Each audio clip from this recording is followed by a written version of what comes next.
Hearing none, it passes unanimously. Thank you so much. Item 3, councilperson's communication. Bill, you wanted to say something tonight. I know you had said something. Thank you, Madam Chair. Yes, so I had the pleasure of attending, I guess I'll call it the ceremony for the newest sewer plant. I think the taxpayers will be happy to know that it came in under budget and ahead of schedule. A number of councilors were also there. I just want to thank personally Ty and Bond as a contractor and town staff. It was really impressive during COVID what we were able to do. It's a huge capital project for our town. And listening to the deputy assistant from Deep, really understanding the science behind how important that was. I also want to say thanks to Jim Grappone, assistant town engineer. And it was really, overall, it was a really great ceremony, even with the rain. But I'm happy to attend it. Very good. And, oh, yes, Tommy, go ahead. Thank you, Madam Chair. Just to piggyback off of what Councilman Dezek said too, and also I think we should recognize the neighbors from that area. They've been dealing with odor issues for many, many years, and they were more than patient with the town. So this project will certainly be a benefit to the entire town, but certainly those direct neighborhoods will see an impact right away. Secondly, I had the pleasure of attending the annual United Way dinner this past Saturday, September 11th. Myself, Councilman Morelli, and Chairwoman Triano attended. Just a really good night. It was great to see people out and about and raising money for a great cause. And what people may not realize about the United Way in Southington is that all of the money raised for the organization stays in Southington to help Southington residents and initiatives. So great job by the team at United Way of Southington. Very good. Thank you. Paul or Jim, go ahead. Thank you, Madam Chair. In the last meeting, I had forwarded a complaint from a citizen about the overgrown sumac at the drive-in theater, and I would like to just thank Councilman Del Santo and the Public Works Department. They went in there and they did a really nice job, cleaned it out, looks great, so thank you. I also attended the sewer department celebration, and I have to say there is zero odor there. It's very impressive to me, and so again, to have a project that big come in under budget and on time or under time is really phenomenal. So again, I can't say enough for the people that were involved that ran a pretty difficult situation. I also have heard several complaints, and I think we probably will have to bring this up at another point, but I'm getting a lot of complaints about either pedestrians on the linear trail or vehicles that are approaching the intersections of the trail. And a couple of people had asked me if there's a way we could put either some kind of stop signs or rules for pedestrians and also cars. So, one person complained that, well, if we see somebody that's 100 yards down the trail, they stop and wait, and I have to wait for him. Well, unfortunately, we have a law that says pedestrians have the right of way, and how far is far enough to wait and not wait. That's an individual situation. But another one of the complaints was that bicyclists are running the trail and they're not stopping, and they're causing issues with cars. And so I don't know if a stop sign would stop that, but I have had people ask me for stop signs. So we can talk about that at another time, but I do want to bring it up because it's been mentioned to me by several people, not just one. Very good. Thank you. Thank you. Madam Chair, if I Yeah, may, and maybe we'll go right down the line here. I know our Public Works head is here, and not necessarily for that topic, but maybe we can add that to our linear trail safety topics to take up in our subcommittee. Thank you. Thank you. That was the linear trail one. And Madam Chair, I think a number of us, a number of the counselors here present, I know Val and Chris, Jim, Tommy, Mike, and yourself, Madam Chair, myself, were at the 9/11 memorial this past weekend, and it was as has been in the past, quite moving, but with the 20th anniversary was extra special. And a thank you to all of those who are involved, including, of course, our fire department and our police department, first responders, the Knights of Columbus, and everybody who put that on. Special thanks to all of them. It was a really, really beautiful event. And Madam Chair, I did want to recognize you for your singing. Oh, my. It was amazing. It was amazing. I didn't know you had a voice like that. Oh, but my I'm goodness. Let's move on. her Chris, signed. do you have anything, up. please? Can we follow that up? Yes. Just a couple things. First of all, I'd just like to acknowledge our fire department for receiving the SAFER grant. The SAFER grant was submitted through our department, and this will help us secure 3 new firefighters for the fire department. The grant amount we were awarded was $1,186,204. So I especially want to just acknowledge, you remember I actually submitted it to the record here. After speaking with Chief Paul, I reached out to Congressman Larson. He wrote us a letter supporting the town of Southington. So I want to thank him for doing that. Obviously, again, that was entered in the record, and ultimately we were successful. So I'm thrilled that we're adding 3 new firefighters to our department. And the second thing, unfortunately today, I actually had to visit Bradley Memorial Hospital in the emergency room. I just had a little situation that I had to go to. And I just want to take a moment and acknowledge all our all our medical workers, the doctors, the nurses. The care is second to none. So our emergency room at Bradley Memorial Hospital is alive and well, excuse the expression. And I hope people would consider using them as a very, very first option for any healthcare needs. Yeah. And you know what, Chris, I want to acknowledge you for just a second, because I know that you are friends with Congressman Larson. And I have to say thank you to him also, because he really did step up and help us with this SAFER grant and other things that are coming down the pike as well that we're not open yet to talk about. But so I know that you've gone out of your way to continue to work with him and express our needs to him, and he's been very responsive. So would you please, on behalf of the entire council, thank him? And we want to thank you Absolutely. too, Chris, for Absolutely. intervening. Thank you. Val? Thank you, Madam Chair. Sorry, Chris. Chris is at the end of the line. So I just wanted to just recognize the Southington Relay for Life. It's, many people have been part of the Southington Relay for Life, and it's been going for about 22 years. And the last couple of years, obviously, with COVID, it's been, they haven't been able to do it. They thought they might be able to do it this year in September, this month, and they're not able to. They still have raised about $15,000. So I think that's just such a great thing that they could do that. So if you did want to contribute financially, you can do that. They have a website. I think they're trying to get the funds in by September 30th. If you can't, that's fine, but maybe be on the lookout for next year when hopefully they'll be able to do the Southington Relay. They've just raised so much money over the last 22 years, and it's just, in the fight against cancer, it's so important. And I just, Madam Chair, if I can, I had planned just a few thoughts that I'd like to read. Sure. That's okay, thank you. So I wanted to take a moment to share some thoughts about my cousin, Mary DeCrose. I was so fortunate to be her cousin and to be able to have that family connection with her. I was also fortunate to be her friend and a supporter and to work with her on a number of important projects that had a positive impact on our town. A friend told me just recently when she heard that Mary was sick, she said, "Mary made our community beautiful." And I thought how true that is. Very simple. I never thought about it that way, but she really did. She painted many murals herself. She gathered a number of artists together to paint with her and to create. There will be another mural soon that she played a large role in bringing to our town. And I think it will be historic and it'll be beautiful and hopefully very unifying for our community. Mary often told me that she wanted to use art as a way to bring all people together, to unify them around a common project or a goal, to build them up, to connect with them, to teach them, and ultimately rejoice with them in what they were able to accomplish through the different forms of art and music.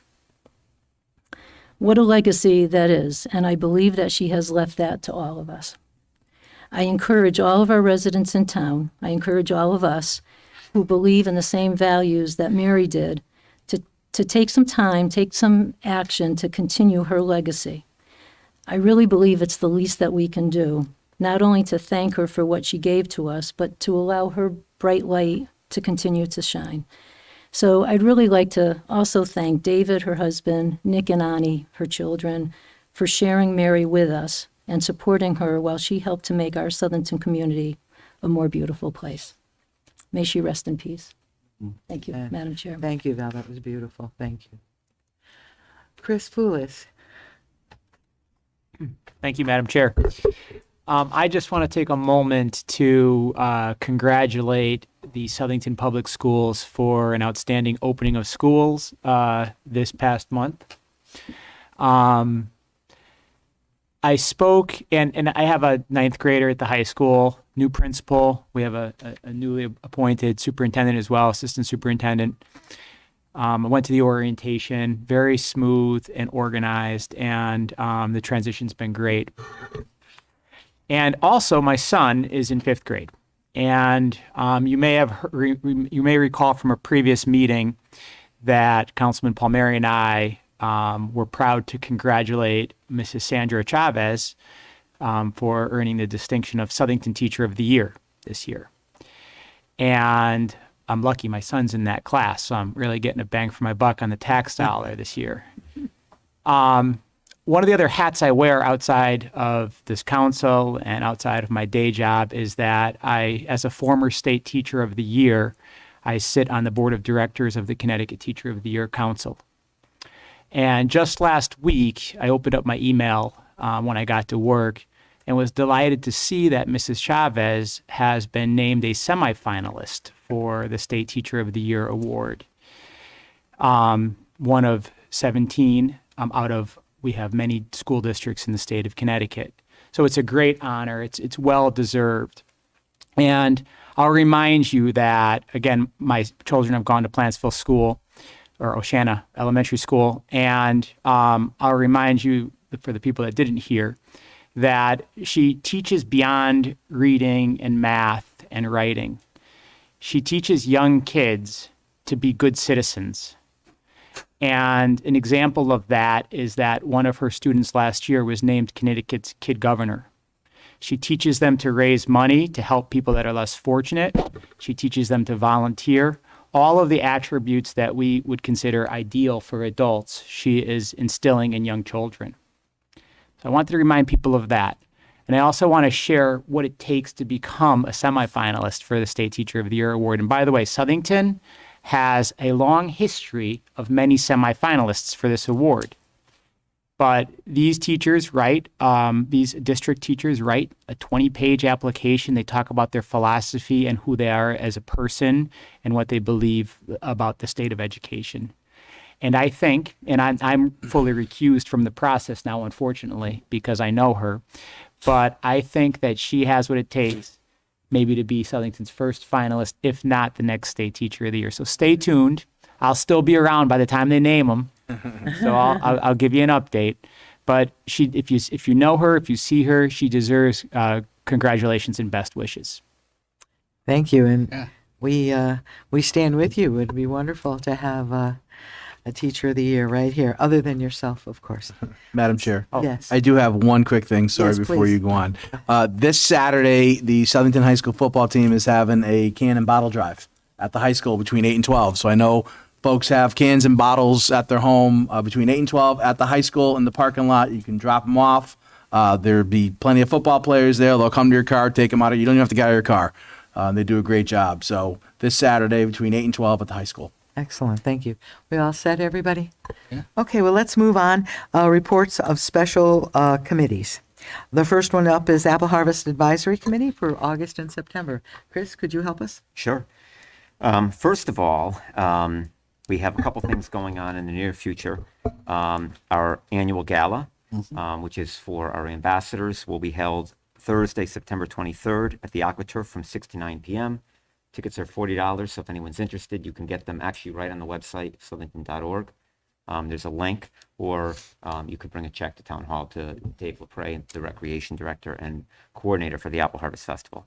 So again, that's Thursday, September 23rd, at the AquaTurf, 6 to 9 p.m. That's where we eventually will name the queen for the festival. So it really honors our ambassadors. We also right now currently have our writing contest for the Granny Apple. That is due September 20th, so 1 week from today. So it's open to students in grades 4, 5, and 6. So that application is available also on southington.org. If you have children or grandchildren that you'd like to encourage to write an essay for the Granny Apple contest, they can do that until next Monday. The festival's filling up. We have 74 booths total, so the festival is full. The booths include food vendors, business service vendors, and sponsors. So again, those booths are full. We have 42 arts and crafts vendors, but we're still looking for more applicants. So if anyone knows any arts and craft vendors that are interested, we still have openings for that. I'm pleased to say we have 17 sponsors this year. A nice breakdown. There's 6 bronze sponsors, 3 silver, 5 gold, 2 platinum, and 1 platinum plus. So we're in really good shape. Tom and I are very excited to be returning to an in-person festival this year after a year hiatus. So we'll see you at the next meeting before the festival itself, but consider joining us at the gala. And just one additional thing, we are still looking for volunteers. And as Chris mentioned, the volunteer information, if you're looking to sign up, could be also be found on the website. And October 9th, it will be the big act for this year, which is Vertical Horizon, which was a national band from the early 2000s. And opening ceremonies, I'd like to invite the entire council, will be Friday, October 1st. At 5:30 p.m. So hopefully some other counselors can come, and it's just a huge event for Southington. Yesterday I was at the Bethlehem Fair out in Bethlehem, and we're lucky to have the Southington Apple Harvest Festival free of charge, and it really makes you proud to see all the work that goes into it on a lot of different levels. So hope to see a lot of people out there this year. Great. Thank you. Any truth that Victoria is being asked to sing with Vertical Oh, Horizon? my God. She may be opening Oh, for man. Vertical I'll be front Horizon. row. Oh, man. I'll be front row. Oh, we're hurting tonight. Checking out. Let's move on. Item B, open space, please. Thank you, Madam Chair. I'll be brief. We have a few items. We're going to talk about the Crescent Lake property adjacent to Crescent Lake later in the agenda, so I'll hold on that, as well as the Grosky Barn roof project. There is, for those who are driving by Grosky Barn, you'll see that there's a cleanup going on and some work being done on the barn, as well as the grounds to put a new fence up and bring some goats to the area. So hopefully we'll see some more activity there and promote farming in that area. On the leaf barn, that roof was approved at our last meeting or a meeting before, and we're scheduling that roof upgrade this fall. As well, on the leaf farm, there was a successful fundraiser for the Harvest Hoedown.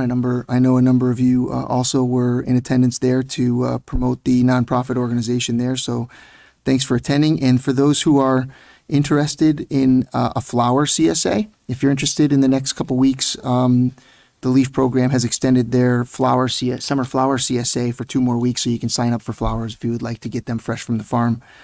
Go to the LEAF website. Last couple things, we have Michael O'Sullivan is a prospective Eagle Scout, and he was approved to do an upgrade on the fence at the Pleasant View site right next to DePaulo Middle School. So the fence along the street there is going to be replaced starting in the middle of October. And he's doing that as part of a fundraiser for his Eagle Scout. And he did a fundraiser at Grace's Diner this weekend, so thanks to everybody who came out. And speaking of DePaulo, the last item is that the middle school, Chris is doing the vegetable program there each week. So please ensure you have an opportunity to get out there to buy your vegetables. We still have a number of weeks left in the fundraising program for the middle school students. And that's on Wednesdays? Each Wednesday at the farm there next to DePaulo. So please please consider getting some vegetables, some fall vegetables there each week from now until the end of the season. So exciting, Chris, to have the kids. Yeah, go I ahead. can just add one thing, just an update that falls under open space. If you remember a couple weeks ago, I mentioned we're looking at putting solar on the leaf farm, the other leaf farm, Right. not the one we just approved. So just to update the council and the public, all the site visits were completed at this point. So now we're moving on to the next phase. So just to keep you in the loop, the site visits are done from the solar company, and now we're moving on.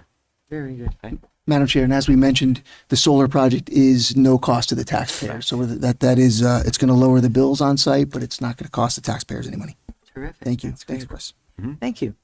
May we have the sewer update, please? Public Works. Oh, I meant. I crack one joke about your singing, and all of a sudden. There you go. You're off Can't the give my agenda. report. Okay, Public Works. I do have a few things to report. We were fortunate to have Officer Lanza come out and give us a really good presentation about some of the science that he believes is behind some of the accidents that are happening on Prospect and West Street. It was an excellent presentation that he put on through PowerPoint, and we actually saw some videos of some accidents. And I know it's been said before, but human error really is the culprit in the majority of the accidents there. We did have Officer Schneider from the traffic division also come and give us some history and some education about what they're doing there to try to reduce speed by putting up some of those lights that have the speed limit right on it. So when you're driving, it tells you, hey, you're going 45 and a 35, you better slow down, which work. Because I see those things out at the Apollo every day, and I slow down when I see that light flashing at me. I do slow down. So it was a really excellent presentation. Chris Poulos and I kind of put our heads together. Maybe we could do a little bit more. So more to follow on that. Maybe at our next next Public Works meeting. Bulky Wedge Transfer Station.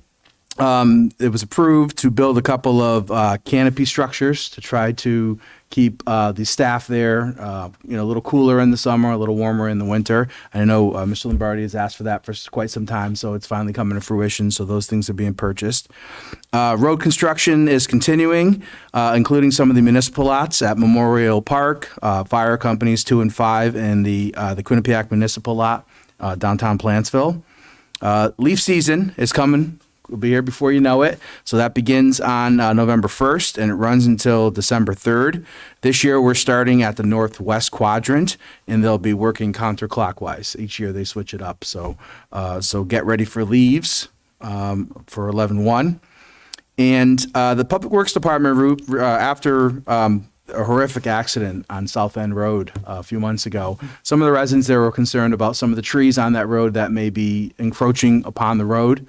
So we brought it to the attention of our Public Works Department, and Gabe Calandra and Annette did a great job by reaching out to the town of Cheshire because it actually runs right into Cheshire. So we had to get some permission. We removed some trees, and the neighbors were very happy with the results there.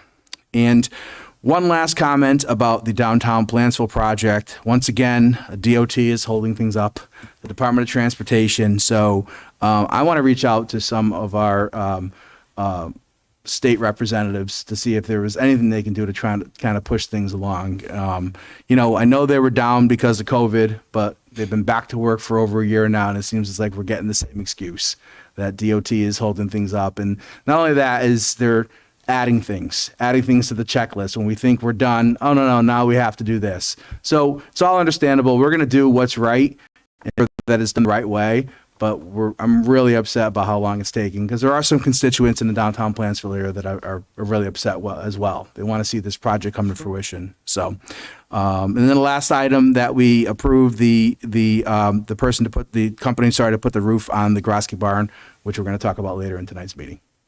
Very good. Yeah. I have a quick question for Councilman Del Santo. Do we have an idea on the leaf schedule, when that schedule will be released to the town website? A couple weeks? I don't know for sure, but I would imagine we still have about a month and a half to go before it begins. Yep. But at our next meeting, I'll make sure I make a note and we'll get that schedule up there ASAP. Yep, because we usually get a lot of questions on where's my street. Usually and- try and release it about 3 weeks before.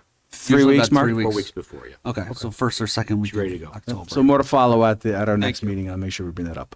Very good. Thank you. Thank you, Madam Chair. Madam Chair, can I just ask a question? Yes, of course. Mike, have they given, for the Plantsville reconstruction, like, any idea of a The- date? Yeah, let me see, look at my notes here. I got the minutes this morning. There's checklists that have to go back and forth. And every time we think we're done, they come back and say, oh, no, we forgot to do this, or we didn't do this, or this has not met their standards. So I want to say by December, we're supposed to get the majority of the approvals, which means we can't, put shovel in the dirt until probably spring. Until spring. You know what I mean? So it's Right. been pushed off again. So I'm on top of it. I'm going to reach out Because to our. I have had people that live in that area or work, down there. Yeah, and partially it's not their fault because of the pandemic, but they've been back now just about a year. They came back full bore last fall, so we're going to hold their feet to the fire. Good, thanks. You're the man to do it, too. We'll see. Okay, now the sewer committee, please. Madam Chair, we didn't have a meeting, a commemoration ceremony. Yes. So nothing to report, hopefully next Nothing to month. report. Actually, Madam Chair, I left that on for a reason, if I may speak on that issue. Yes, of course. I know that Bill and Val thanked everybody except for the people who were the driving force behind it. Your sewer committee was also the building committee. Those of us who have served on building committees know how difficult that is. They did a fantastic job. Your representatives were both Val and Bill, and I was on the outside looking in, so I went to a few meetings, but certainly that wasn't the meetings I went to. But my staff was there, and the professionalism, the way they handled the change orders, the way they did the design, reviewed the design process, there was not one paid professional on your sewer committee, which was your building committee. And all of them did stellar work. So the unsung heroes here that didn't get mentioned tonight is the reason why I left this on there. Obviously, we know who the sewer committee is, but tonight I want to personally thank Val and Bill because they did yeoman work for the taxpayers, and it certainly came in excellent. As I believe someone just mentioned, the odors are virtually non-existent, and also it came in on time and under budget, which we don't hear very often in the municipal sector. Mark, thank you so much. Thank you. The Appreciate huge that. project, 50.4 million, It was originally for 57.1 million, and they came in below that. came under budget. Wonderful. Thank you so much. Let's just go right now, since you spoke. Oh, okay, go Madam ahead. Chair? Yeah. One additional committee, we didn't have a formal meeting since the last council meeting, but we will be meeting on Wednesday night, and that is the Self-Insurance Committee. Yep. We did receive the fiscal year end June 30th, 2021 results, and the self-insurance budget came in $3.2 million under budget for the year. Part of that is, less claims, possibly due to COVID. So that means that our fund balance, our cash balance as of June 30th, 2021 is about $12.8 million. The self-insurance committee does have a plan in place to utilize fund balance to try to keep it down. We don't want the fund balance to get too high. So the fund is very healthy, and the committee does have kind of a roadmap for the next 4 years is what we're looking at. So that's fiscal year 2021. And then we also got the first year of fiscal year 22, which is month end July, and that was $157,000 under budget. And we'll have Councilman Poulos and myself will have more to report at our next council meeting after the meeting on Wednesday. Yeah. So thank you. That's wonderful. Thank you so much. Mr. Town Manager, Mark, would you Yes, do us Madam the Chair. honor, I know please? that most of you can see me, but I have something very bittersweet tonight. Obviously, I'm very happy for the gentleman I'm asking to speak. He's got a great opportunity. He's leaving us for the great state of Florida. And I wish I could say he was staying, but I never fault anyone to move on to what they feel is a better opportunity. Speaking on behalf of all 4 administrators, Southington, Plainville, Middlefield, and Durham, we couldn't have made it these last 18 months without him. So for his final report to the Southington Town Council, Mr. Shane Lockwood.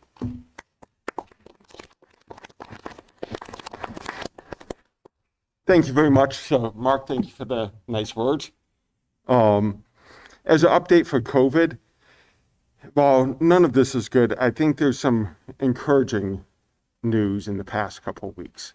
August was not a good month. Everywhere in the country, Connecticut, but showing that, to give an example, we went from 35 cases in July to over 150 in August. Thankfully, halfway through September, that number is much lower, and I don't think we're getting there 150. So that's encouraging, and it kind of follows what's happening with the rest of the country, where Delta came, you saw a spike in cases, and then you saw a drop. And this happened internationally also, and a somewhat quick drop considering the build-up for it. In the Northeast and New York, New Jersey, California, Oregon, and Washington and Hawaii, which leads the country in vaccination rates, you certainly saw the impact a little bit less when it came to Delta. To give you an example, our positivity rate in Connecticut really hovered around 2 to 3% for a lot of this. Jumped up to 4% a couple days during August and early September, and it's already back down into the 2s.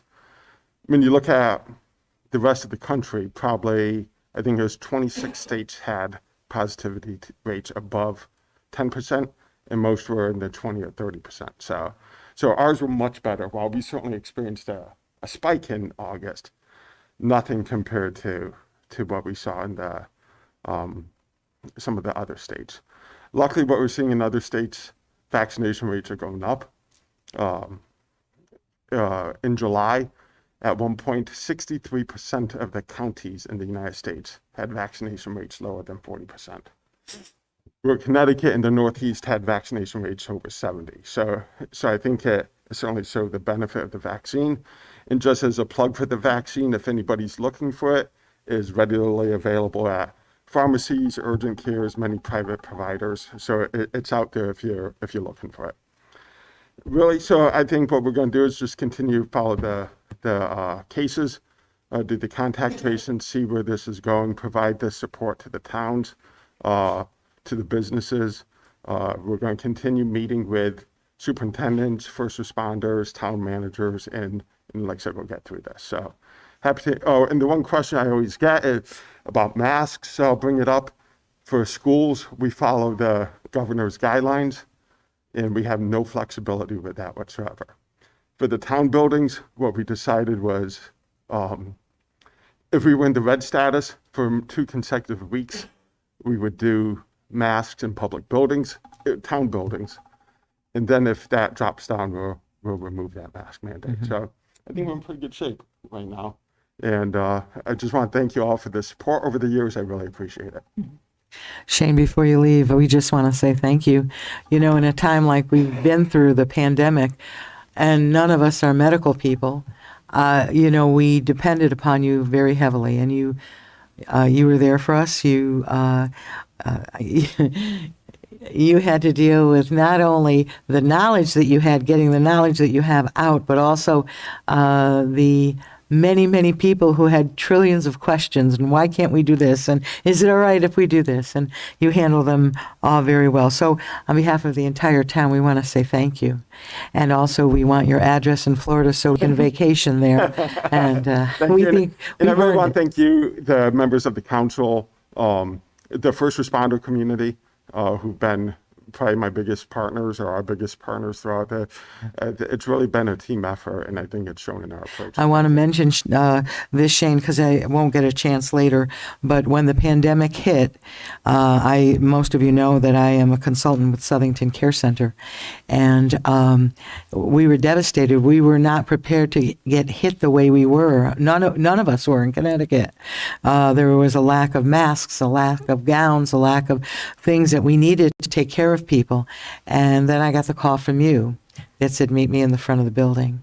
And you provided thousands of masks and hundreds of gowns that we needed to take care of our people.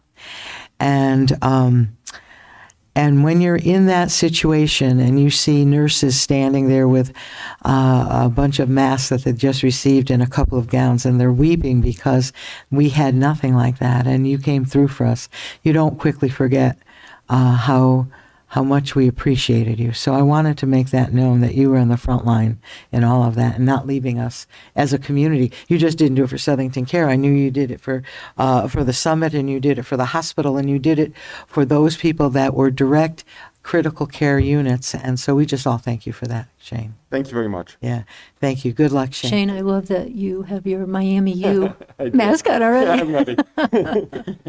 I know Chris wanted. I just want to add on. We will miss you. I want to thank you for three things that I've mentioned this before. First of all, thank you for your willingness to get back to us. Especially if I needed things on the Board of Ed side as well, or the town side. You certainly have always been willing to do the research and get us the answers we need. Second, I want to thank you for being so detail-oriented. Obviously, this is critical to have all the facts. And third, that ties into the third thing, which is how you handle things with a calm demeanor. You didn't get overly excited. You tried to walk us through what the next steps are and how to handle things appropriately. So I want to thank you. Florida's lucky to have you, and we'll miss you. Great, thank you. Thank you. Thank you all. Thank you. Oh, Jim, did you want? Okay. Next, Madam Chair, I'd like to welcome my newest department head. She is the new Director of Planning and Community Development. She's hit the ground running, and I hear nothing but good things from developers and staff. Mary Ellen Edwards, would you want to come up and just, and she's going to be asking for something tonight, too, so we're already, she's hitting the ground running by already requesting something from you guys. but Just briefly about yourself, and then we'll go Pay him on. for the intro? Did you pay him for the intro? Of course. You can push that down, yeah. Story of my life. Short people. Hi, it's nice to meet all of you. Thank you for having me. As Mark said, I've only been here a couple weeks, and I'm definitely getting my feet wet. I'm not sure I've hit the ground running as much, but I'm getting there. I've met several of you. I've met several of I've met the entire Planning and Zoning Commission. Everybody has been very supportive. The staff members, I mean, it's, the ones I've met are extremely dedicated, very knowledgeable, and they've all been willing to help me any way I need it. So, and then sitting here tonight, it makes me know that I made the right choice. I've heard some very, very good things here. I mean, the thing with the little girl was amazing. So that was super sweet. So I'm just really looking forward to it, and anything I can do to help support the town, and I'll do my best. So Thank you. Thank you. It's good to have I'm you. going to ask Mary Ellen to stand up there Yeah, for a second for welcome. the next thing on the item, if I can move on to the next thing. Okay. The town of Southington, as all towns, are required to do an affordable housing plan by June 30th of 2022. The town has the money in the budget, but I think on our second day, Mary Ellen calls me up and she says, there's grants available for this. So anyway, you know how I love Welcome. grants. So I said to Mary Ellen, give me what I need. And she says, well, we have to go in front of the council and get a resolution. So if you can briefly explain what the affordable housing plan is and why do we need one? essentially, 830G is the affordable housing section of the general statutes. 830J is a section that requires that every town has a municipal plan, an affordable housing plan, and that you update it every 5 years. Many towns across the state have been working on them over the last year or so. So we're required to have one. They have offered grants for these. I think the max is 15,000. So essentially the plan is the town's way to ensure that you have a plan for providing your affordable housing. Every town is supposed to have 10%. I know a lot of towns struggle with that number, but the plan is the way for the town to show how we're moving forward towards meeting those affordable housing requirements. And I did reach out to the Department of Housing, and we still have some time to get this in, but I wanted to get the resolution as soon as possible so we could get it and hopefully get something. Very good. Can I just Yes, ask? yes, go ahead. No, Val, please. Thank you. So I'm assuming the resolution is probably a first step, right? The council has to approve. Right, it's a resolution essentially apply for the authorizing grant. Mark to Authorize, sign yeah. Later on, what we'll do is there's an action to authorize me to sign all grant documents on the town's behalf to apply for a $15,000 grant. Okay. Are there other, are there other requirements that would have to go in with the grant application? Not really. I mean, it's a pretty straightforward application. I actually filled it out. I sent it to Mark. So the resolution is the last thing we need to submit it. So once we get the resolution, we can go ahead and Then submit it go to the ahead and Department of submit Housing. Yeah. Okay. Thank you. Good, thank you. I just have a general, thank you, Madam Chair, just a general question. Maybe it's more of a conversation for when the plan is done in June of 22, but how does the town or the state measure that 10%? How do they get the rental values from private owners of real estate? How do they know that somebody's not charging $500, or how do they know that somebody's charging $2,000?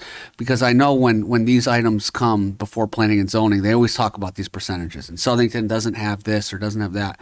But how are they getting that information to determine that the town is under 10%? You don't have to answer that right now, but I think it's just more curiosity, especially if we're going to be having these discussions going forward. And we will. I will get you more of that Yeah. information as we move forward. I mean, it's like you said, it's based on deed restrictions. It's based on certain types of funding, homes that are funded with what are the CHFA loans. So they kind of use all those numbers together. And as we move forward with the plan, we'll have a better idea of what that is and how we're going to get to that number. So. The plan is that we'll, hopefully at your next meeting, we'll recommend a professional service company to do the plan, because it's due by June, but it takes time. So we want to get them on board pretty quickly. Want them to meet the Planning and Zoning Commission, because they'll be dealing quite a lot with the Planning and Zoning Commission on this. So hopefully we'll have our ducks in a row, and at your next meeting, we'll ask you to approve a contract with a professional to do this work. So. Great. Yes, Madam Chair, Go if I may. ahead. Can you explain the difference? How does the affordable housing plan differ from our plan of conservation and development, which has an affordable, component, and also our zoning regulations, which have affordable housing information in there as well? So how is that different than the others? Honestly, I would have to look deeply at your plan of conservation and development. Again, I've only been here a couple weeks, so I haven't gotten that far yet. There are some towns that have incorporated the affordable housing plan into the plan of conservation and development as a full plan with strategies and goals and all of the above. A lot of the plans of conservation and development talk about affordable housing. They say that there's a need. They kind of go over what it is, but they stop short of the strategies and the goals and the implementation steps that you need to meet that you will get out of the affordable housing plan itself. Yeah, I think it ties in, and I think what our POCD has is recommendations of ways that we can facilitate that, but like you said, no specific details. So I would say that plan would tie into the POCD. Correct. Once again, welcome aboard. Thank you. Thank you so much. Thank you, Mariano. Mark? Next thing I have is the report of the Board of Finance. Three things I want you to take a look at, then I'm going to go in depth into the last item. Just for your edification, how busy these two departments have been. The August building fees came in at $211,000, far surpassing what we had budgeted. And kudos to my right, the town clerk's fees came in at $281,000 for the month of August, far beyond what we anticipated. There were several large purchases, but overall it was just a full steady aspect of it. 172 deeds back when I used to do that kind of work. 172 deeds in a month is phenomenal. So thank you, Kathy, and your department, and Jeff, if you're watching, thank you on behalf of your department. The second thing I'd like you to take a look at is we had a pretty easy meeting for the Board of Finance, but we did approve some things. The big ones were appropriations from the sewer budget. This is not the general fund. This is the actual sewer budget. We appropriated 3 items, a supplemental for the old Turnpike pump station, and then 2 design projects for the Patton Brook and the Judd Brook pump stations. As you will see as I go further on, those are the things that we talked about between the Board of Finance and this board on how we're going to use some of our federal monies, and I'll get to that in a second. The last thing I want you to take a look at is the carry forwards. The Board of Education has requested and received permission from the Board of Finance to carry over $1,035,234. As with last year, in the next several months, certainly by probably February, March, April, some of that area, they'll give you a list of what they're going to be working on. Because remember, the Board of Ed is very limited on when they can do this stuff. Almost all of it has to be done during the summer. Because they don't work on major construction during the school year, obviously. So that's that aspect of it. The final thing is, I know we touched base with this before. The first step is always with the Board of Finance. So I spent a long time working on this with my department heads, and also very, very specific presentation to the Board of Finance on Wednesday night. The town of Southington is receiving just shy of $13 million for what's called the ARPA funds. That's the funds you hear about, the two different numbers, the 4.5 million, and then you had the number you got from the county. That being said, there's a criteria that we have to follow with that. When we decided, the Board of Finance and this board decided that certainly we don't want to do programs that last longer than the funding, because that's the last thing we want, is to have a cliff. So we decided, based upon the Board of Finance and this particular board, we look at our capital plan, because we've been looking at our capital plan year after year after year, council after council. So where in our capital plan can we fit in what the criteria is? So my recommendations that I had to the Board of Finance, which I'm happy to say that they enthusiastically recommend, is the first thing we're going to do is complete the master plan for the parks. The parks have been how should I say it, delayed for many, many years. We started a six phase project. We're doing phase 3 right now. Phase 4, 5, and 6, instead of doing over the next 3 years and using the unfunded fund balance, we can use this money for the tune of $1.8 million. So instead of doing this over the next 3 or 4 years, we can truncate that and do it all within a 2-year period or 2.5-year period, which is required under the funds. So that's number one. Number two is in 2023, we planned on redoing the pool at Recreation Park. Those of you, my kids are not that small anymore, but those of you who remember bringing your kids there or going there yourself, the pool is tired. It needs a better day. That's why we put it off for 23, because remember 22 is for the Board of Education. We put it off in 23, and there's another item that was on for 23, which I'm going to recommend that we also spend money on. So we would redo the pool and the pool house for $1.54 million. The next aspect of it is something that actually most people don't even know we're required to do. MS4 is a required permit from the state of Connecticut. That is every bit of our surface drainage in the town of Southington. Picture that. Every road, every town building, every public access way has water on it. It has to be treated per a permit called MS4. That requires a lot of money and requires certainly a lot of time. We're required to do several things. What the state did not do is they didn't put a time frame on it. So to be perfectly honest with you, my two predecessors and myself have been putting just a minimal amount of money toward that per year. So we're stumbling slowly toward getting it done if we ever get it done. So sitting down with our public works director who was here tonight, we talked about how surface drainage, which specifically is mentioned in the funds, that it should be used to protect the water quality, and this is one of them. So she recommends, and I recommend, and the Board of Finance recommends to you, that instead of waiting 20 years to get this done, let's do it, get it done right, and that figure, and you see, and there's a whole explanation in here, you see, is about $2.5 million.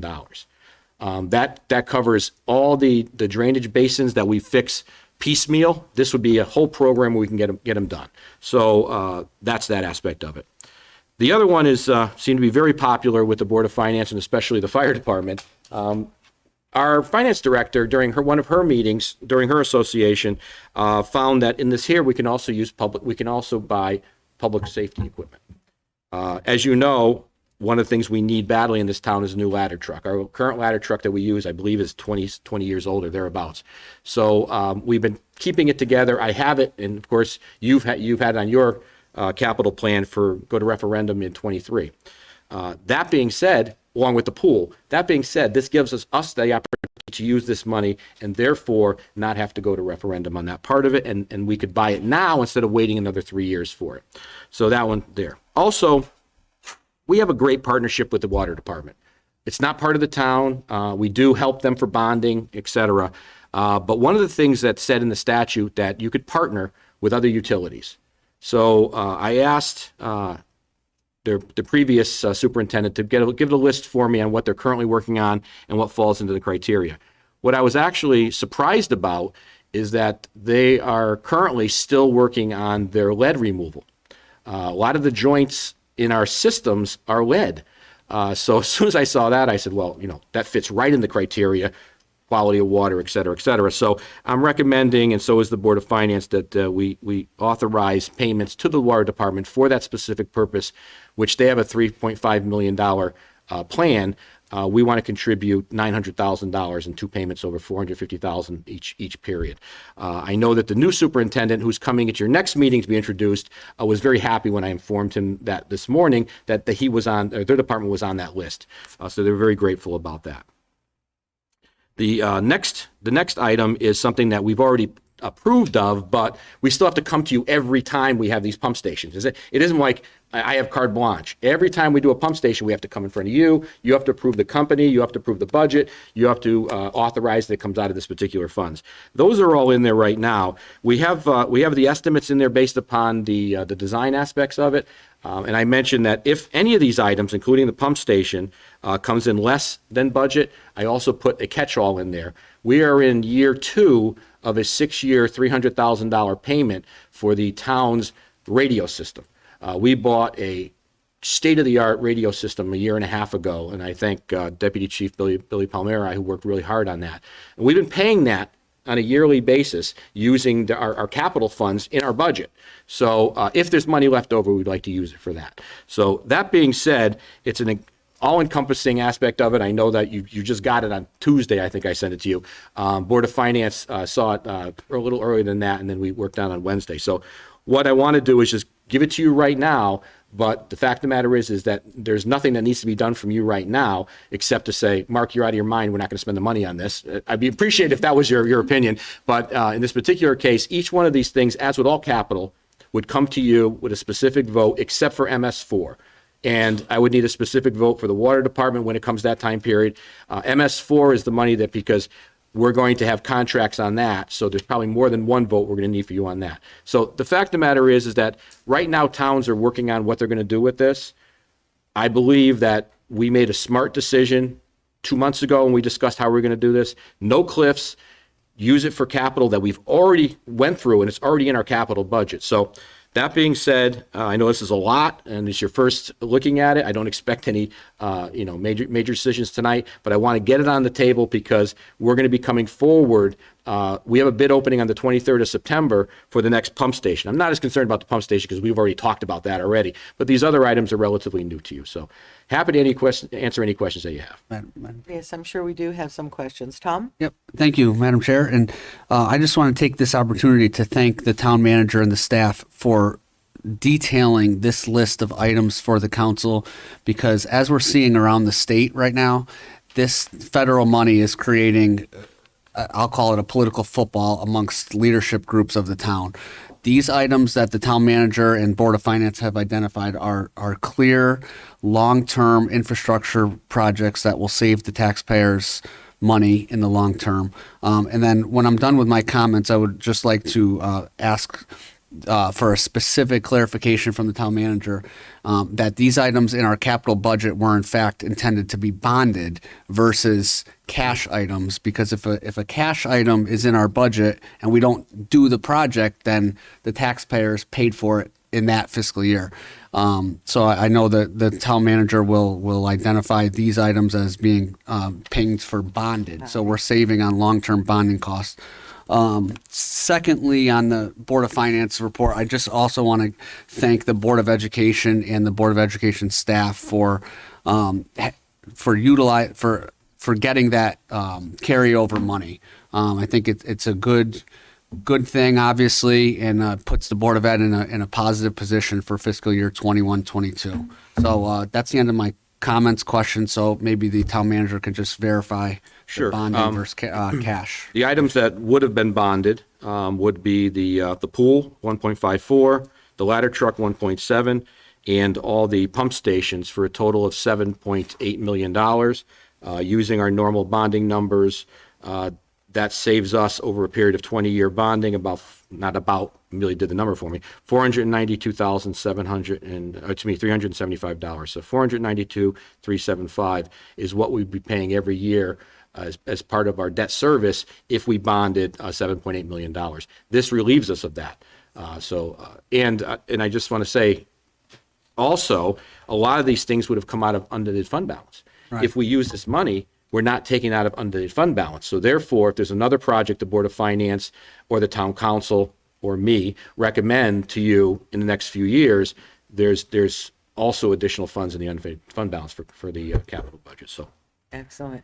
Madam Yes, Chair? Val, sure. I just wanted to mention, Mark, you had put in your note to us that this is a once in a generation opportunity, and that's it truly is. And I think it's important for our taxpayers to know that there's no impact on our taxes. This is something that really has. Well, it was funny. I thank you, Val. I did put that in my memo, and I told the Board of Finance that, and they corrected me and said it's a once in a lifetime opportunity, Every not once a in a- once in a right. generation. But, and I also wanted to, I wanted to thank Mark, you and Annette, obviously, Public Works. The memos that you put together are excellent because it really helps us to understand. Just a question, like on the pool, like the recreation pool, you had put in there with the company's going to determine if it's strong enough. So if it isn't, then this will be just reworked a bit, Correct. right? And then that has to come in front of us. Yeah, well, the contract, whatever happens on any of these contracts, have to come in front of you always, because although the money is there, I don't have the authority to sign a contract unless it goes in front of you. Thank you. Excellent job. The MS4 is a little different because remember that's done on a daily basis, cleaning out, changing stuff. Right. So that's more of a thing between myself and the director. But obviously the big ticket items have to come in front of you, and I also have to it's going to be required that your vote include that the monies from the federal government be used for this project as part of your vote, because like everything else, I'll be audited on all these projects. Well, maybe not me. Somebody's going to be audited on all these projects. One of the things I think which is so incredible is that by the utilization of these funds and the way you've outlined tonight, that every resident in the town benefits.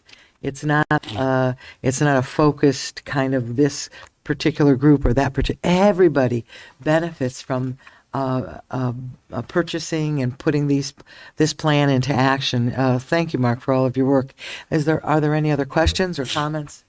Then let's move Sure, there's on. going to be more to come as we go on this. But the next item, actually, I'm very pleased to say, Southington has a very good relationship with Plainville. In fact, it's been our sister city for many, many years. We've helped each other in almost every aspect of it.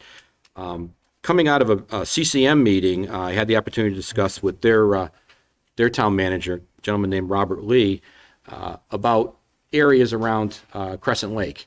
If you remember, Robert Lee and myself worked with, I think, you, Victoria, when we talked about the Tilcon issue. So we were all together on that part of it.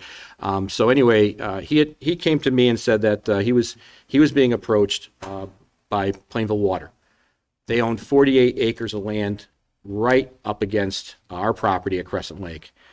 He felt that although there's obviously some need for Plainville, I immediately said, well, there's a great need for Southington because we want to make sure we protect what I consider our crown jewel of our open space, which is certainly Crescent Lake and the 300 acres there.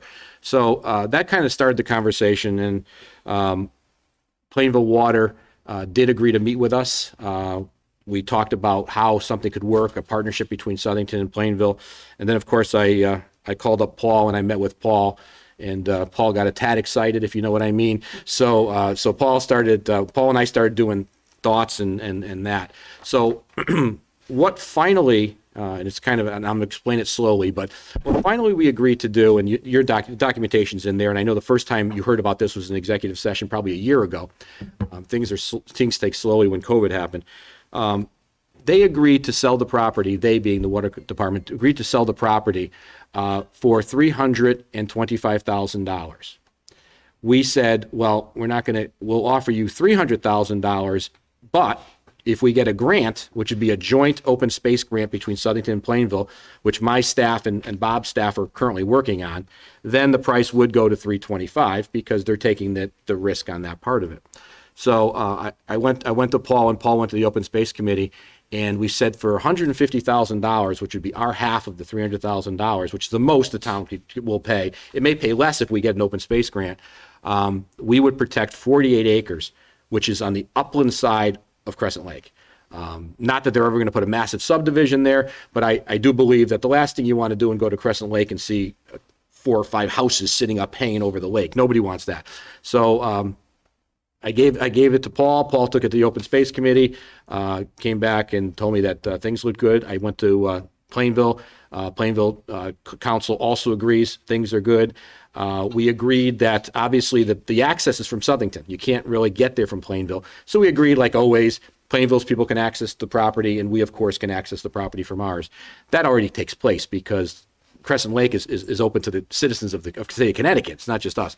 So anyway, I want to thank Bob Lee and the Town Council of Plainville for working with us on this. I think this is beneficial to Plainville.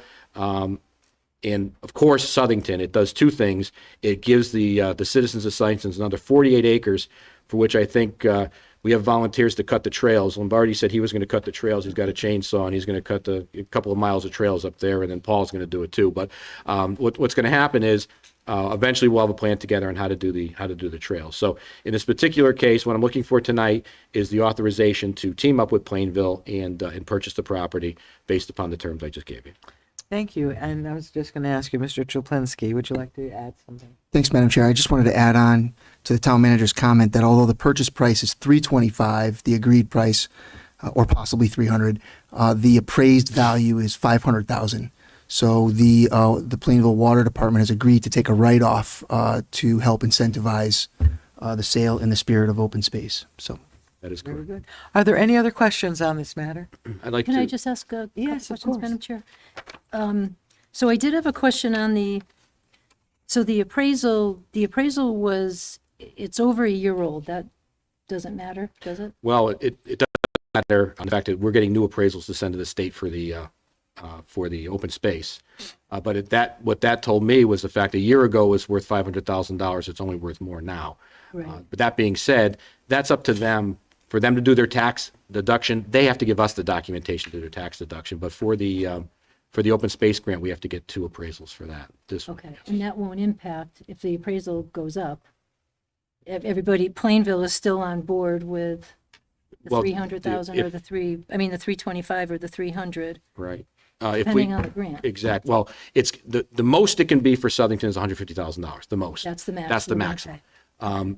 That being said, if we get a substantial grant, if you get 70% of, $325,000, because it won't be any higher than 325, because that's what we're actually paying for it. So it won't be, so if you take 70% or 60% off 375, divide that by 2, Southington would pay a lot less than 150. So I want to tell you the worst case scenario, which is we pay $150,000 for 48 acres of land. Okay, and do we know when notice of the grant will come in? Probably come in, well, it's going to come in after the purchase, which they allow now. So we do the purchase first and then we go from there. All right, and then just one other question. So Tilcon they own property adjacent, right? Up on top, yeah. Any is there any issue with Tilcon doing anything that could impact? Well, I can't speak for Tilcon. I know that they attempted to do something which was unfavorably viewed in Southington, Plainville, and I think New Britain, and they withdrew their application. What they do in the future, I have no idea. They own but- the land, right. so they can do what they want. They own the land. It's zoned. Certainly, it's not in Southington. This Tilcon's Right, land. So so- they're Plainville and New Britain property. So what they do with it is out of my control. But the more important thing is now that we have some interest in this particular property, we might have a little more say. Okay. Sure. Thank you. Yes, Jim? Along that line, I just wanted to comment that if you look at an open space map for the people in town that either pay attention or don't pay attention, the town of Southington owns or controls a lot of land in that corner of the town with the building rights to Patton Brook and the Novex orchards, Crescent Lake and the surrounding property. And I think that 40 acres is really strategic. And I think that anything we could do to enhance our holdings in that area, we need to jump on it. And, we looked at the property where the Circle K farm was and took an opportunity this year to grab that. And so again, that's a very strategic piece of Southington that we're trying to preserve and make it even bigger and better. So again, I commend Plainville for allowing us to do that co-deal. I think it's a really great thing. Thank you, Mr. Morelli. Any other questions for the town manager? I think I took enough time. I think you did, but it was all good stuff. Hearing no further questions, let's move on to item number 6, the town attorney's report. Thank you, Madam Chair.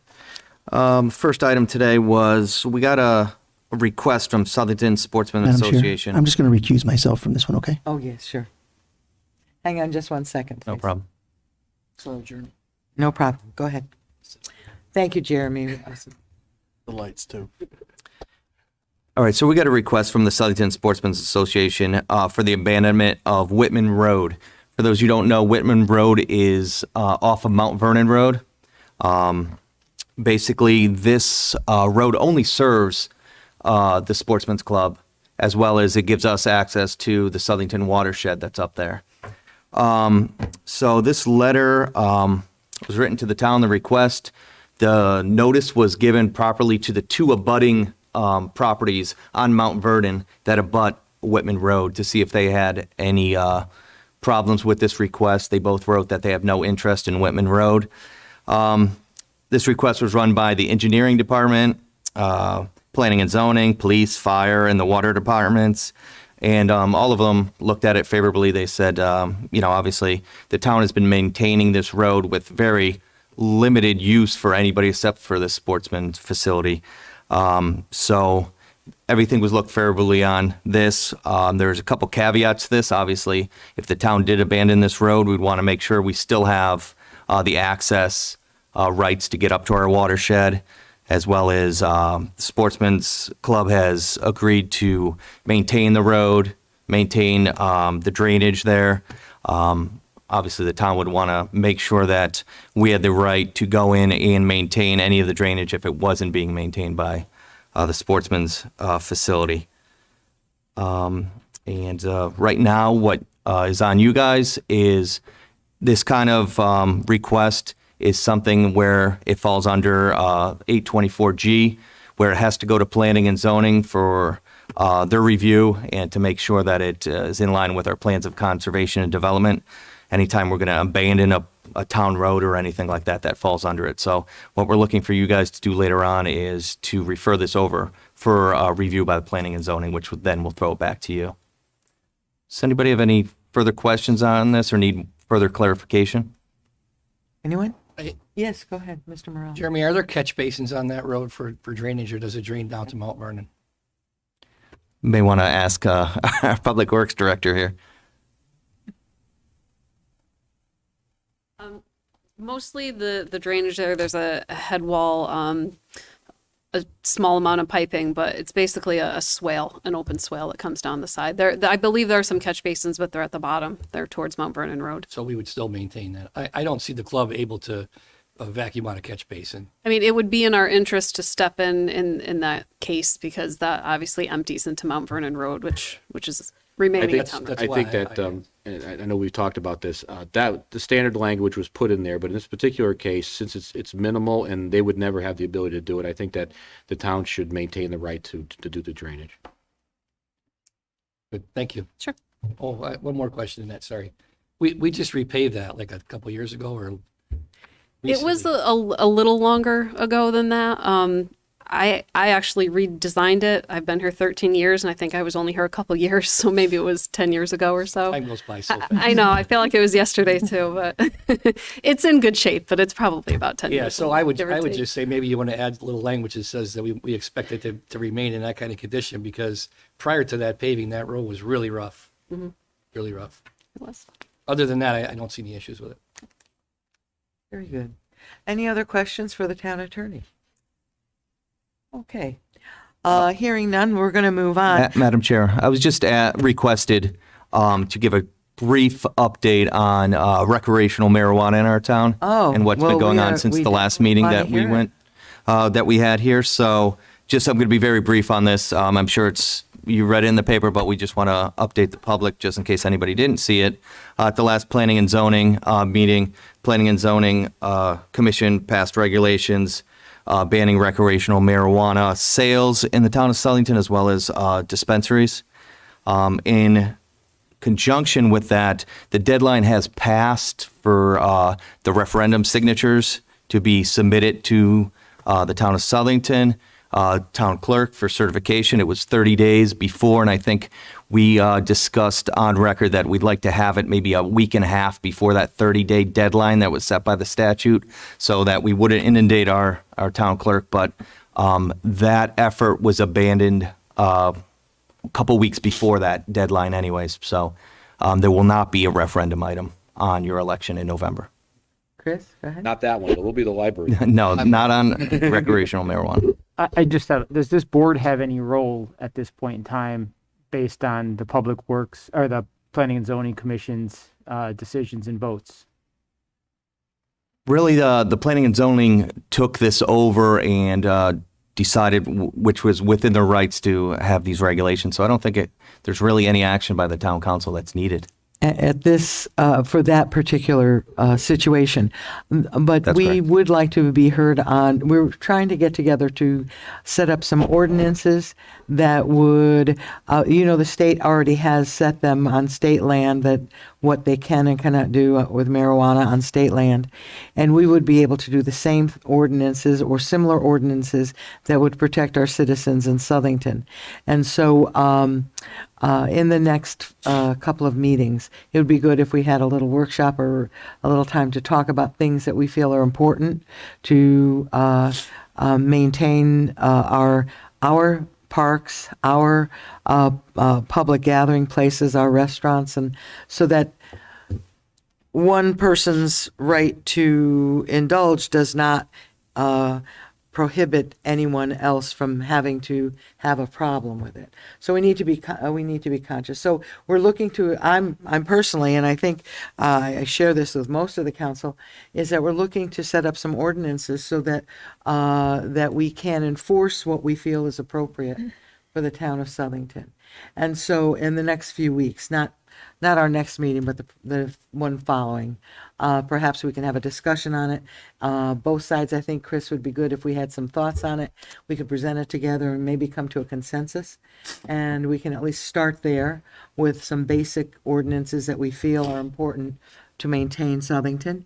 And it's a working document. It can be added or changed or however we feel the council whenever can make whatever changes they need to do. But I think it's important, and it makes everyone on the same page. We all know what's going on, whether you decide to smoke marijuana and recreationally or not. We are on the record as saying these are the areas that we feel we should not have marijuana.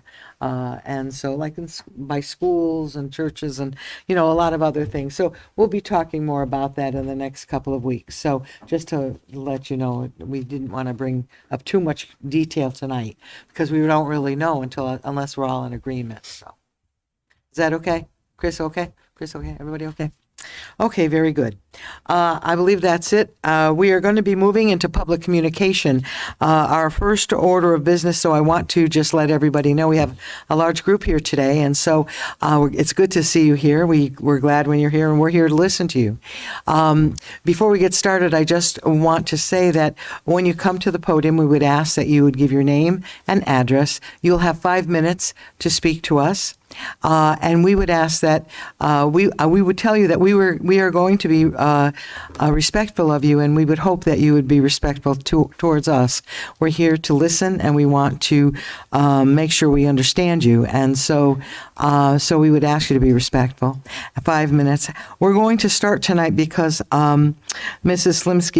Slipsky has a petition, and Mr. and Mrs. Slipsky are here, and are there any other folks that are involved in this petition with us? Okay, very good. So we're going to have Ellen present the petition, say a couple of words, and then if you would like to come up and add anything, you are more than welcome to do that, so we can do it all in one section. So we're going to start that way. All right, Ellen, why don't you come on up? Yep. I would like to thank the town council for giving me the opportunity to speak to you tonight. My name is Ellen Slipsky, and my husband. Madam Chair, folks are saying they can't hear her. Ma'am, talk right into that microphone. We don't want to miss a word. Hear me now? Yeah, a little better. Thanks. Outside voice. My name is Ellen Slipsky, and my husband and I live at 80 Melcon Drive, and we've been there for 38 years. I'm here to present a neighborhood petition on truck traffic on behalf of the residents living on Curtis Street, Lazy Lane, and Melcon Drive. This petition is all about safety and the protection of the public. We are encountering a significant increase in commercial truck traffic over the past several years. These trucks include trash haulers, trucks carrying dumpsters, semi-trucks, trailer trucks, 18-wheelers, various oversized trucks that are heavy, and box trucks, dump trucks, landscaping trucks, and etc. These trucks are traveling to and from the businesses located on Lazy Lane, Triano Drive, Curtis Street, which has businesses on both ends, and Queen Street. And they're also cutting through our street, Milcon Drive, to get to Lazy Lane or Curtis Street. Now, the majority of these trucks are going to the Central Connecticut Recycling Center, which they're on Triano Drive. And the hours of operation are 6 days a week, and they start before 7 o'clock to 5:30, and then Saturdays before 7 to 3:30. Now, we, the residents, should have a voice regarding the commercial truck traffic that is being approved to travel through our neighborhood. And these types of trucks are not only dangerous, but they're noisy. Our neighborhood has been established for years. It was quiet. It was with minimal traffic. It was safe until the businesses were established. Now our streets have become a truck route, which have now become unsafe, and this is unacceptable to the residents. We also have a problem with trucks and cars not following the speed limit. Lazy Lane and Curtis Street are in a populated neighborhood. The streets are narrow, country roads with no sidewalks, and are now unsafe because of this truck traffic for pedestrians, especially children, who walk to the bus or are waiting for the bus, and to walk or jog, or anybody cycling or walk a dog. What I don't understand is why the town didn't take into consideration the truck traffic, the route, and the impacts to the neighborhood when these business applications were approved, especially the Central Connecticut Recycling Center. Last year, there was a Southington Citizen article that announced an expansion of the Connecticut Recycling Center facility. And with the expansion, they will be allowed to process up to 545 tons of waste daily. And what that means is they're going to be having additional large trucks coming through our streets. And they need these trucks to handle the volume of the trash and transfer it to other plants in the region. And these larger trucks will become more unsafe because they can't stop as quickly. Now, I'm going to give you an example. On Curtis Street, there's a hill that you have to go down, and if an 18-wheeler truck goes down that street, which it does, it goes into the other lane onto oncoming traffic, which is unsafe, and also if someone's walking on that street. A trailer truck recently went on Milcon Drive, our street, and went onto the grass on the sidewalk and had made property damage. But if somebody was walking, they could have been hurt. And if you're walking, and I walk every day, if you're walking on the streets, Curtis Street or Lazy Lane, and a truck comes by on the same side of the street, you have to jump on the lawn so you don't get run over. Or sometimes a car's coming and the car has to stop and the truck has to go on the other side, not to strike me. As far as I know, we've been lucky that we haven't had any serious injuries or deaths. But I feel that based on the amount of truck traffic and the residents feel we would not have to wait until something bad happens. We should be able to do something about this now. So we are asking the town council and the planning and zoning to come up with a solution to stop the current and future commercial truck traffic from traveling or cutting through our Lazy Lane, Curtis Street, and Milcon Drive areas. And I also want to mention that the residents have sent letters, phone calls, and their signatures to the town council and the planning and zoning members. So Ellen, you have a petition there of your Yes. neighbors and friends. So what I'd like you to do is submit that petition right now. That was the sound of your 5 minutes. Submit your petition to Kathy Larkin. She's our town clerk. I have received perhaps copies of that petition, but I would rather have your petition as being more up to date perhaps than mine. And also there's a few letters in here that some of the residents have sent me. So I'm going to submit that, but I want you to submit that right now to Kathy so she has that, all right? Thank you very much. And thank you for your time. Thank you. If there's anyone else who wishes to speak concerning this matter, yes, please come. My name is Stan Slipsky. I live at 80 Milcon Drive. I just want to add to what my wife said. As you're walking on Curtis Street or Lazy Lane, if two of these trucks are coming in separate directions and they meet, we have to run to the lawn. They can't fit two trucks on Lazy Lane or Curtis Street. The streets are narrow, no sidewalks. It's very dangerous walking on these streets. Okay, that is a big issue for everybody within our own neighborhood. You know, it's just the streets are just too narrow for these guys. Now, I know in talking to Officer Snyder, I think it was a few months ago, as the facility expands with more tons of trash, I'm sure these trucks will be heavier. They're going to be noisier. Now, I can't speak for how the roads were constructed, but he told us our streets were not constructed for trucks of that weight. That's not me speaking, that's Officer Snyder speaking. Okay, and if that's the case, then it's for the town of Sullivan to decide, what should we do? Should we be safe? Can I welcome anybody here to go for a walk on Lazy Lane or Curtis Street? Just come over there, put on your sneakers, go for a walk. You tell me how safe it is. Thank you. Thank you very much. Is there anyone else that would like to speak? Come on down.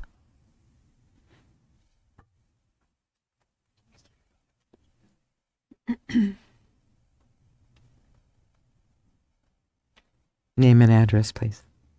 My name is Jean Furlong. I reside at 450 Lazy Lane and have lived there for the past 8 years.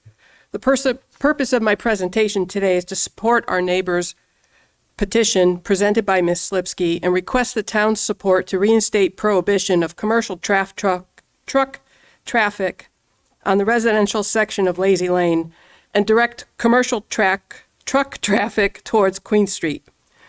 We purchased our home 8 years ago, and we were very aware of our proximity to 84, but that was not a concern. My husband and I were more concerned about the industrial zoned section of Lazy Lane and what it would mean to us in terms of local traffic. Our real estate agent pointed out the no through truck sign and assured us local traffic would not be a major concern. Those signs no longer exist, and it is unclear when or why they were removed. Over the past year, there's been a significant increase in truck traffic compared to when we moved in. On weekdays, precisely between 7:50 a.m. and 8:05 a.m., you will regularly see McCabe moving trucks and Snap-on tool trucks pass by my house. Throughout the day, there are multiple companies whose trucks pass by, including HQ garbage trucks of various sizes, 800 Junk Bear, and various landscape haulers with various types of debris. My daily trip to the mailbox can be hazardous given the traffic and the speed of these trucks, and I'm also concerned for many of my neighbors who have small children. The truck traffic is very noisy and disruptive and presents a hazard for a street that is narrow with bicycle and pedestrian traffic.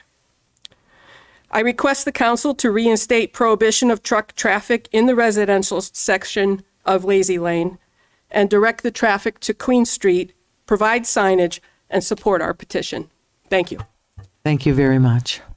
Is there anyone else that wishes to speak on this matter? Yes, please come.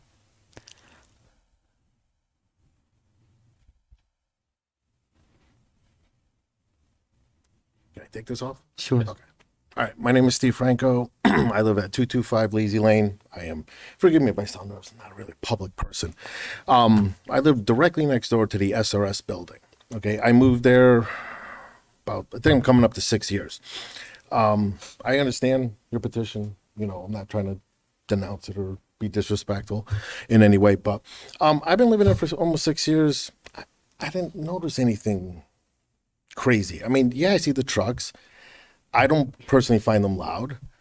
They tend to drive at a pretty reasonable lower speed. I could hear them in a low gear, especially the SRS building, because I am directly next door to them. I see them coming in and out all the time, outside doing yard work. I mean, yeah, I hear what they're saying about the walking, but I mean, I've never heard of an issue. Of the 6 years that I've been there, I've never heard of any past issues. So, I mean, I'm sure there's something to figure out, but maybe on her street, Melicon, or wherever you pronounce it, I don't know, maybe trucks shouldn't go on, big trucks like the 18-wheelers. Maybe they shouldn't go on that street. But overall, if you're going to start blocking, restricting trucks, you're going to start having business problems. Landscapers, now they can't, do lawn work or this or that or whatever. But I'm just saying, like, I just don't recall getting up one day doing yard work and be like, oh my God, the trucks, this, that, whatever. So I personally been living there for 6 years. I don't find it an issue. Just want to say my thing, so Thank you. that's it. So Yeah, thank you very much. I think there was someone that raised her hand. Yeah, why don't you come on down? Good evening. Thank you for your time. So my name is Yadira Gonzalez, and I reside at 384 Lazy Lane with my husband and our kids. And I will say that it has become increasingly dangerous to walk to my mailbox, which is about 100 feet from the house, without having to shove into my driveway every time one of these trucks does come through. I fear for my daughter, who is 14 and has to wait at the middle of the yard for the school bus to come.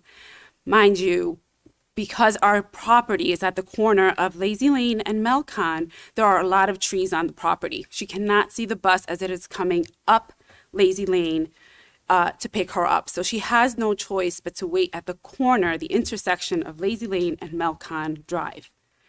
It is absolutely dangerous for her to be there. The bus picks her up on the opposite side, and at the speed that these vehicles come, I am constantly in fear that she will get hit. And I can attest that I do start my workday at 6 o'clock in the morning, and due to COVID, as most of us are, we're working from home, I cannot leave my door open because of the traffic, the loud trucks that are coming through. The noise is one thing, but to be honest with you, they are not coming at 25 miles an hour. They are speeding. They are heavy trucks. Landscapers just trying to do their job, not that big a deal, but we are talking about big rigs. They should not be using Curtis Street, Melcon, or the other side of Lazy Lane, the residential side of Lazy Lane, to get to those sites. They really should be using Queen Street to come up. The residential area should not be dangerous for our children.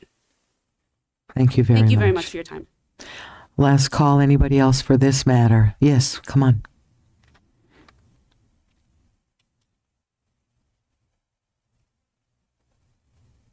Good evening. My name is Valdi Wojcik, and I live at 305 Lazy Lane. I wanted to speak specifically about the amount of noise that the passing traffic is generating. I live the second house from the top of the hill, and can't help but notice every day the heavy trucks carrying heavy loads laboring up the hill, and I'm right at the top of that. So at times it feels like living at the beginning of a runway with jet engines blasting.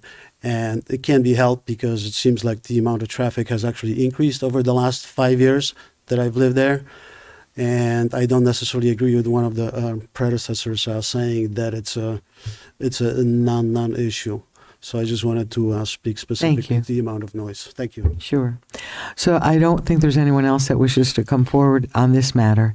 I do need to just say something for the record, Kathy. I want to make sure it's in the record. And that is that even though my name is Triano, I have nothing to do with Triano Drive.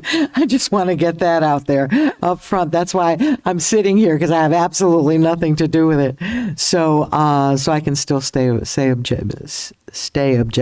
Thank you, everybody. Okay, now let's just open up for further public communication. If anyone else would like to address us on any matter at all, we're here and we want to listen. Anyone wish to come? Yes, you want to come up, Richard? Sure. Mr. Cooper. Yeah. Yeah. That's right. The mask tonight. Even with the mask. So yeah, let's see. I wasn't even going to bring up the topic of marijuana at all, but since you talked about it, I mean, thanks for informing us what you're planning on doing. I just wish that when you talked about it, you know, just it's kind of offensive to suggest that people who smoke it are going to do anything harmful to the town. I mean, alcohol is way more harmful. I think we all know that. So I would just, like, I get it, but just the language that you use, it's a little offensive. Anyway, am I allowed to ask? the town manager? We will not be able to respond to you, Richard. So I just want to say this then, like, so in layman's terms, the abandonment of Whitman Road, I am familiar with that area. I go hiking up there. So does that, I'm just like, I'll ask it rhetorically, but to me that kind of means like we're just giving somebody that property. Anyway, all right, now what I originally was gonna say. Good job bringing that kid here. That was awesome. That made me very happy to see. So yeah, I just kind of want to say, like, after attending the BOE meeting earlier in the week, I noticed that maybe I didn't even, like, maybe it was always 3 minutes, but I think they shortened the amount of time that people could speak. So I just want to say, like, I hope no one here is planning on, cutting time here short. 5 minutes. We'd just like to recommend maybe we add like public forums, maybe where, people could get together, talk maybe a little more in depth, ask some questions and stuff. Bi-monthly, ideally monthly, but bi-monthly would work. It would give citizens an opportunity to be heard in a less formal setting. I think this setting probably drives some people away, it intimidates them a little bit, especially going on record and having to stand this podium, especially younger people. Yeah, in general, I think everyone in town would benefit, from gathering in the name of peace and community more often.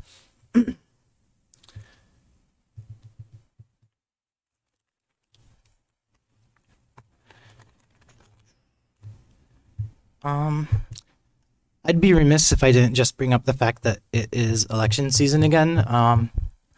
It's nice to see some of the candidates here. It's too bad they're not all here. I don't think it's that hard to make it. I understand life happens, but I've barely seen any of them, so just wanted to point that out.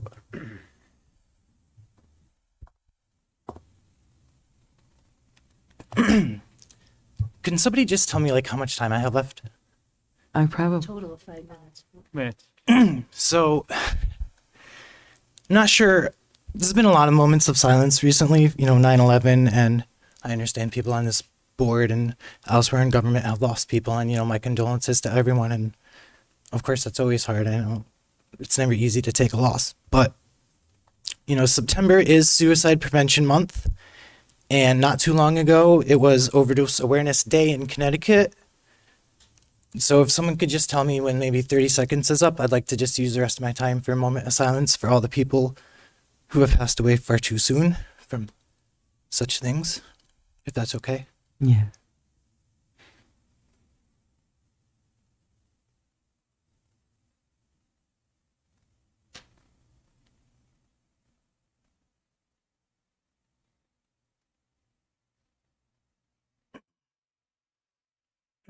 Thanks for hearing me out.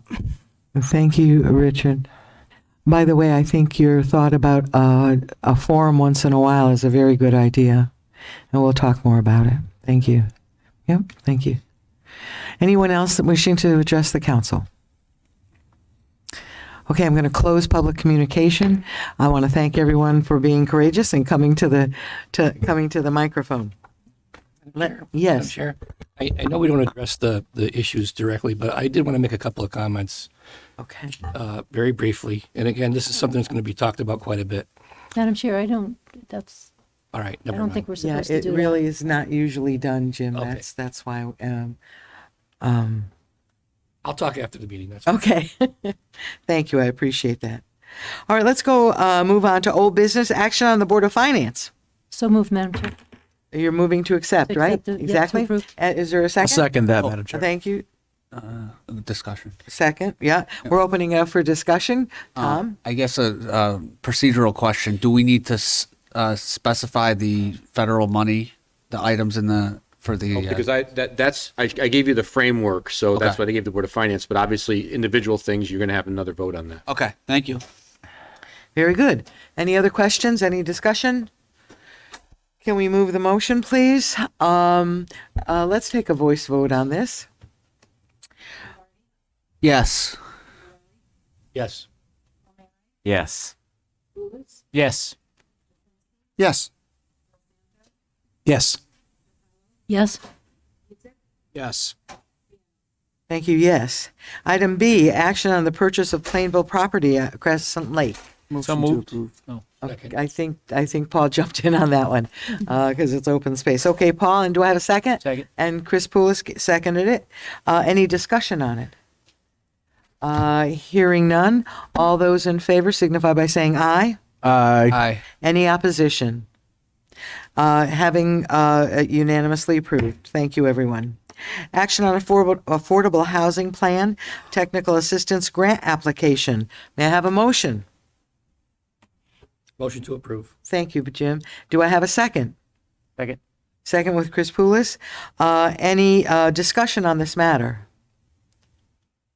Hearing no discussion, we will move forward with the movement of Roll the call vote. motion. Roll call vote. With a roll call, yep, absolutely. Go ahead. Yes. Yes. Yes. Yes. Yes. Yes. Yes? Yes. Yes. I recuse myself. Yeah, go ahead. Paul is Madam Chair, I'm recusing gonna step himself. away on this Yep, one. thank you. Action on, D, action on the 824 referral to planning and zoning for abandonment of Whitman Road. So moved, Madam Chair. Okay. I'll second that, Madam Chair. Oh, okay. We have Tom making the motion and Mike seconding it. Is there any more discussion on this matter? I just wanted to comment that I think we should have a stipulation that says that there needs to be some kind of a standard that the road is maintained to. I know it says they have to maintain it, but, for a private club use versus access by the town, it may require a little bit more definition. What would you like us to do, though, Jim? What kind of stipulation would you like to add? I don't know how we define passage, but I mean, the passage has to be sufficient for a fire truck especially. And again, we don't want to see that road deteriorate to the point where we have 8-inch pothole or 10-inch potholes that you can't traverse. So obviously, it was just pretty much repaved. Yeah. I would suggest that you add language that it be maintained to always its current condition.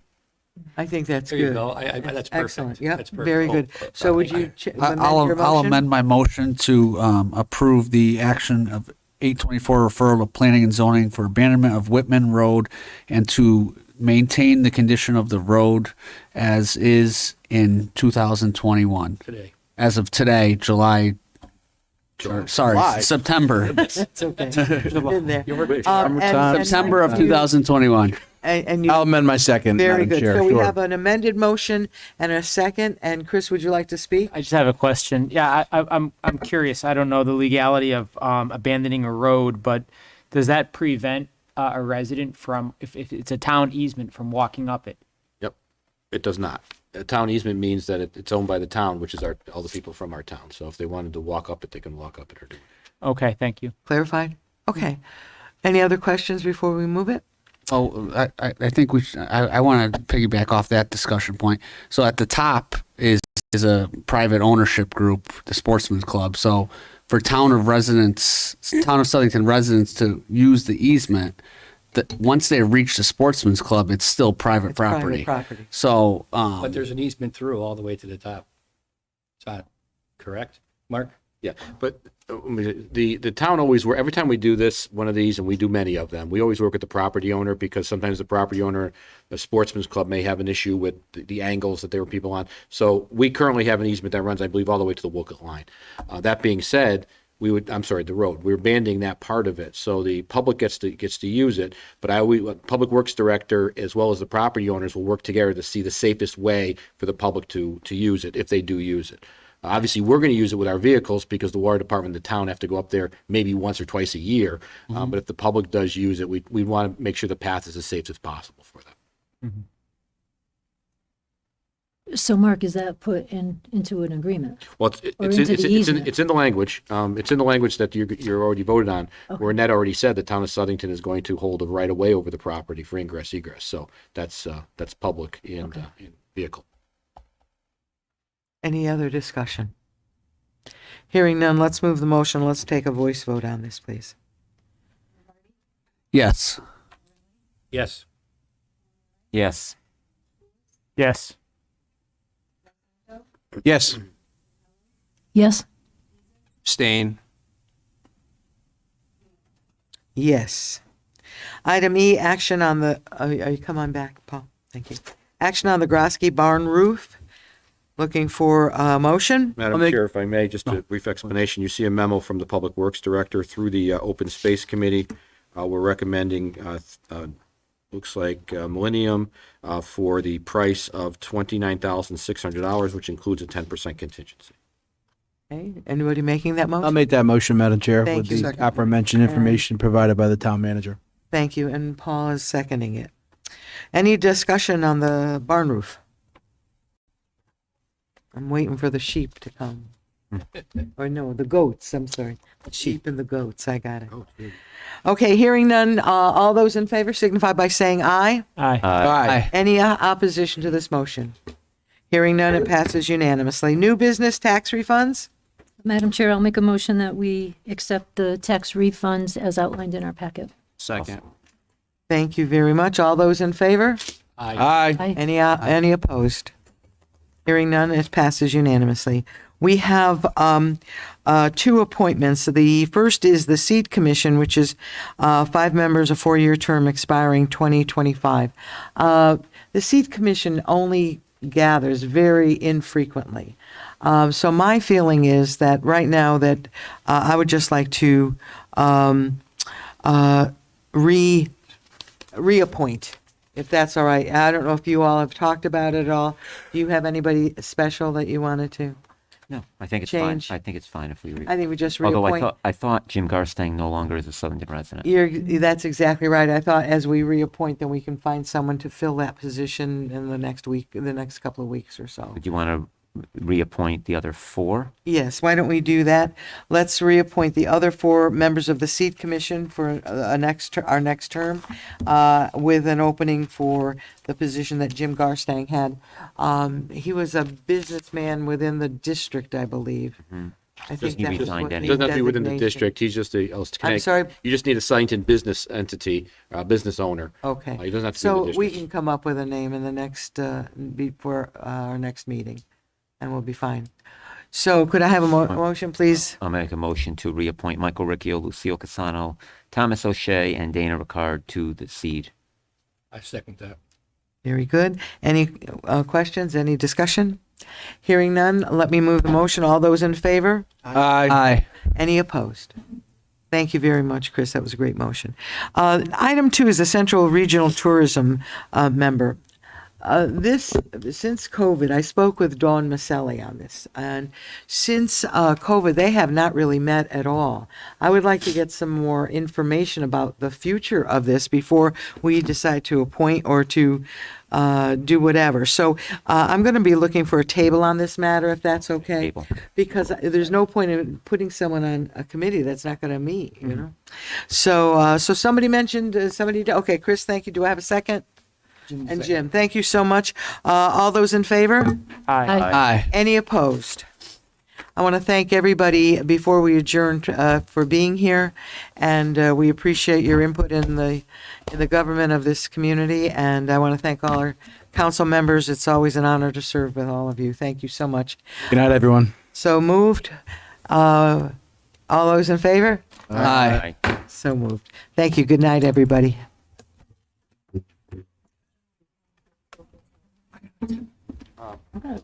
That's not good. One in the other.